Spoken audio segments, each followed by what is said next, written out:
बिस्मिल्लाहिर्रहमानिर्रहीम। अस्सलाम वालेकुम क्लास। मैं सोशल वर्क के स्टूडेंट से मुखातिब हूँ।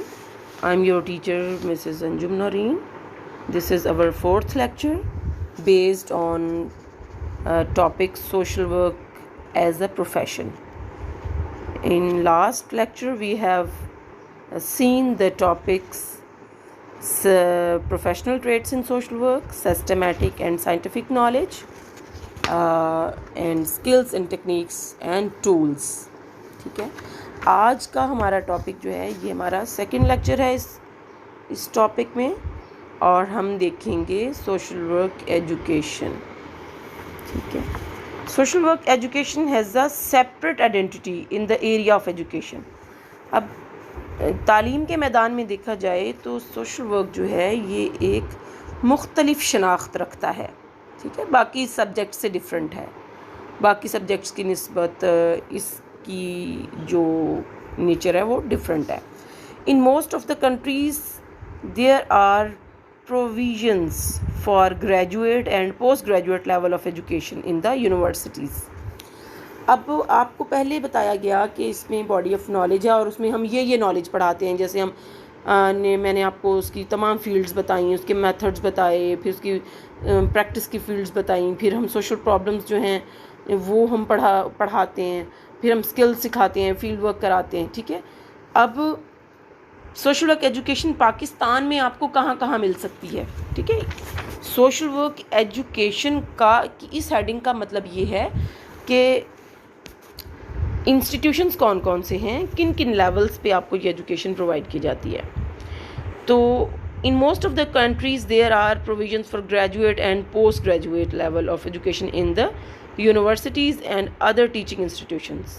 मतलब यूनिवर्सिटीज़ में भी अदर इंस्टीट्यूशंस का मतलब कॉलेजेस हैं इन पाकिस्तान। अब स्पेसिफिकली पाकिस्तान में ये 10 social work departments produce professional social workers including the Islamia university. Islamia university Bahawalpur में है। यूनिवर्सिटीज़ की बात हो रही है। कॉलेजेस में ये ग्रेजुएशन लेवल पे मौजूद है, और यूनिवर्सिटीज़ में मास्टर्स, BS, MPhil और PhD लेवल पे पढ़ाया जाता है।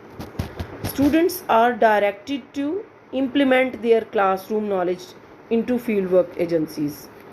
ठीक है, यानी यूनिवर्सिटी लेवल पे स्टूडेंट्स जो हैं वो क्लासरूम में जो नॉलेज पढ़ते हैं और फील्ड वर्क में उसको प्रैक्टिकली उसको प्रैक्टिस करते हैं। There are a number of professional organizations on international and national level। The most important organizations are American Association of Social Workers। ठीक है, ये ऑर्गेनाइजेशंस, ये वो ऐसे इदारे हैं जो कि नेशनल और इंटरनेशनल लेवल पे हैं, जो कि सोशल वर्क की एजुकेशन के लिए काम कर रहे हैं। ठीक है, जिसमें ये आपकी याद रखने की चीज़ है, British association of social workers, national association of social workers, association of American schools of social workers.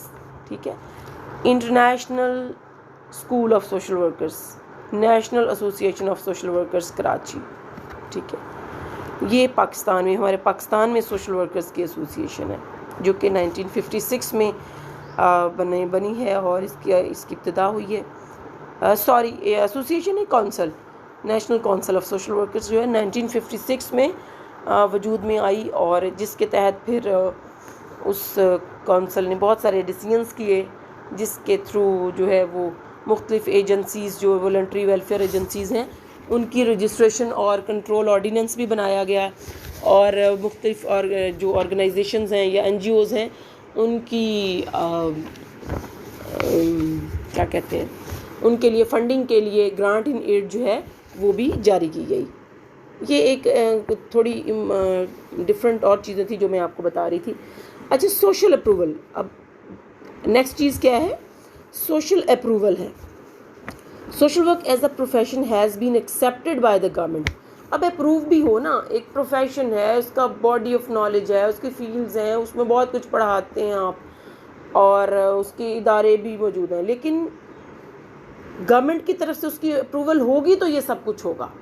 ठीक है, सोशल अप्रूवल होगी, मुआशरे में उसकी ज़रूरत महसूस की जाएगी, जस्टिफाई करेगा मुआशरा के वाक़तन सोशल वर्क सब्जेक्ट या सोशल वेलफेयर पाकिस्तान में होनी चाहिए, तो फिर एक डिसिप्लिन क्रिएट होगा, उसका नॉलेज होगा, फिर स्टूडेंट्स ट्रेंड होंगे, फिर वो स्टूडेंट्स जो है वो प्रोफेशनल बनेंगे और वो इदारों में जाएंगे और उन इदारों को वो चलाएंगे और वो माशरे की बेटरमेंट के लिए काम करेंगे।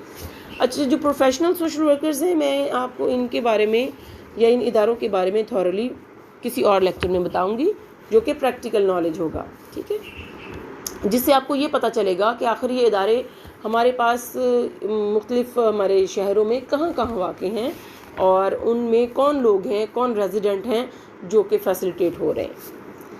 अच्छा जी, both governmental and non-governmental organizations employs trained social workers on various posts। यहाँ सोशल अप्रूवल में उन्होंने ये बताया है कि हमारे पास गवर्नमेंट की सतह पर इदारे हैं और जो कि सरकारी इदारे हैं और नॉन गवर्नमेंट ऑर्गेनाइजेशंस यानी NGOs हैं जिसमें बहुत सारे प्रोफेशनल्स काम कर रहे हैं, ठीक है। यानी आपको ये सारी चीज़ें बताने का मतलब ये है कि एक प्रोफेशन के लिए ये लाइबिलिटीज़ होती हैं और ये सोशल वर्क इन तमाम क्राइटेरियाज पर पूरा उतरता है, ठीक है। The last one is code of ethics. अब देखें, आपके पास इदारा है, आपके पास प्रोफेशनल आपने तैयार कर लिए, ठीक है, आपके पास एजेंसी मौजूद है, आपके पास वसाइल मौजूद हैं, बजट है, टीम मौजूद है, लेकिन आपके पास कोड ऑफ एथिक्स नहीं है कि प्रैक्टिस कैसे करना है, प्रिंसिपल्स नहीं हैं, ठीक है, तो वो तमाम मेहनत, वो तमाम कोशिशें रायगां चली जाती हैं। A social worker follows some code of ethics during his practice with include respect. अब कोड ऑफ एथिक्स, इखलाकियात क्या हैं, कौन कौन सी चीज़ें, ये मैं आपको इनको एक्सप्लेन करती हूँ। Including respect and dignity of each human being. कोई भी शख्स आया है, उसका कोई भी मसला है, वो किसी क्लास से है, वो रिच है, पुअर है, इवन वो क्रिमिनल है, ठीक है, लेकिन उसकी रेस्पेक्ट जो है वो पहली चीज़ है। और उसकी डिग्निटी का ख्याल करना ये नहीं है कि अब उसको हकारत की नज़र से देखेगा। ये क्रिमिनल है तो उसकी, आप गए हैं उसकी इस्लाह करने और आप उनको उसके क्राइम के पर्सपेक्टिव में देख रहे हैं। आपने देखा होगा, ये सुना होगा, मुख्तलिफ पुलिस स्टेशन के बाहर लिखा होता है कि जुर्म से नफ़रत की जाती है, ये करनी चाहिए, इंसान से नहीं, कि वो जो जुर्म कमिट हुआ है उसको बुरा समझें, उस इंसान को बुरा ना समझें और उसकी इस्लाह की तरफ बेड़ा उठाएं उसका।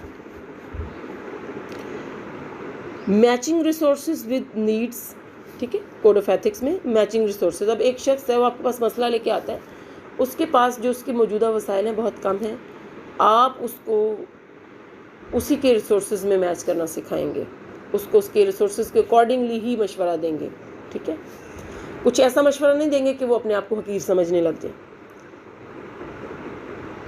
Change agent, as a change agent काम करें from behind the scene good. अब क्या है कि आप चेंज एजेंट हैं और आप बिहाइंड द सीन रहेंगे। देखें, जब आप एक शख्स को, एक ग्रुप को, कम्युनिटी को असिस्ट कर रहे हैं और जब आप फ्रंट लाइन में आ जाएंगे तो फिर लोग पीछे हट जाएंगे। बेसिकली सोशल वर्क का मकसद लोगों को पार्टिसिपेशन पर लेके आना है, लोगों को सेल्फ एक्चुअलाइजेशन देनी है, लोगों को सिखाना है, लोगों के अंदर स्किल डेवलप करनी है। तो आप ये लोगों के साथ इस तरह से, इस अंदाज से करते हैं कि you are a change agent and you have to be set your self in back line, not in front line. Front line उस कम्युनिटी को रखें, उस ग्रुप को रखें या उस इंडिविजुअल को, उस क्लाइंट को जो कि जिसका आप मसला हल कर रहे हैं, ताकि वो खुद कॉन्फिडेंस गेन करे और अपने मसाइल को खुद हल करने में दिलचस्पी ले और खुद हल करना सीखे, ठीक है।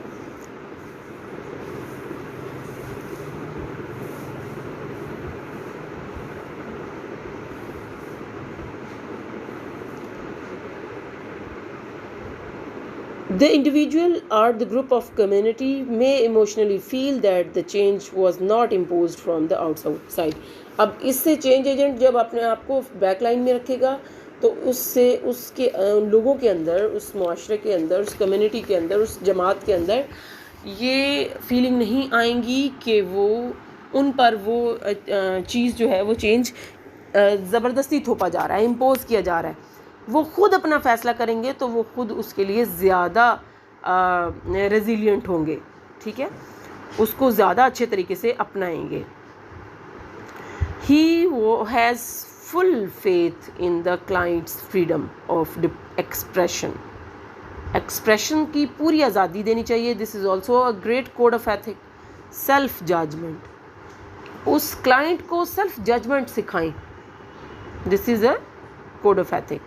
ही always operates on the democratic principle, और वो डेमोक्रेटिक प्रिंसिपल्स पे यानी जमहूरी उसूलों पर चलेगा, और वैल्यूज़ और जमहूरी इक़दार होंगी उसके पास।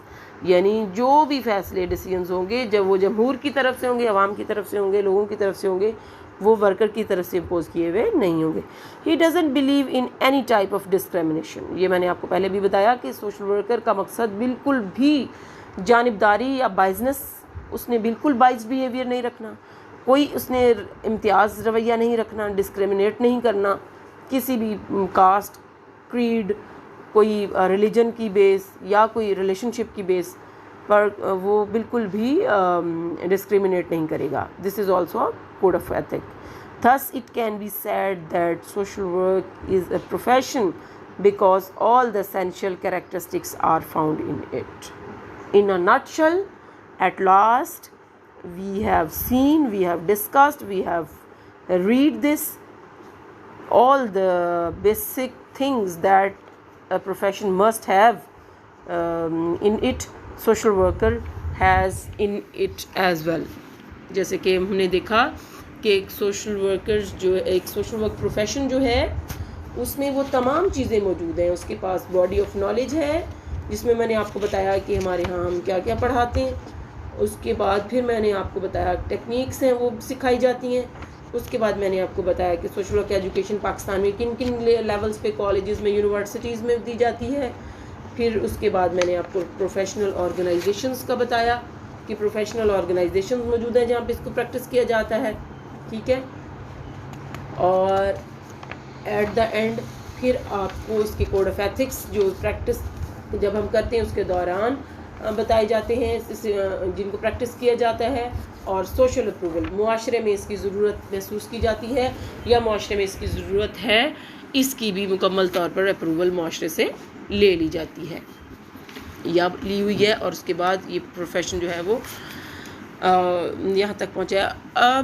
पाकिस्तान में सोशल वर्क जो है अभी बहुत इब्तदा पर है, चूँकि सोशल वर्क या सोशल वेलफेयर जो प्रोफेशन है ये इसका मकसद जो है ये स्टैंडर्ड रेज़ करना है, to raise the standards of the people, मेयार ज़िंदगी बुलंद करना, क्वालिटी लाइफ बुलंद करना।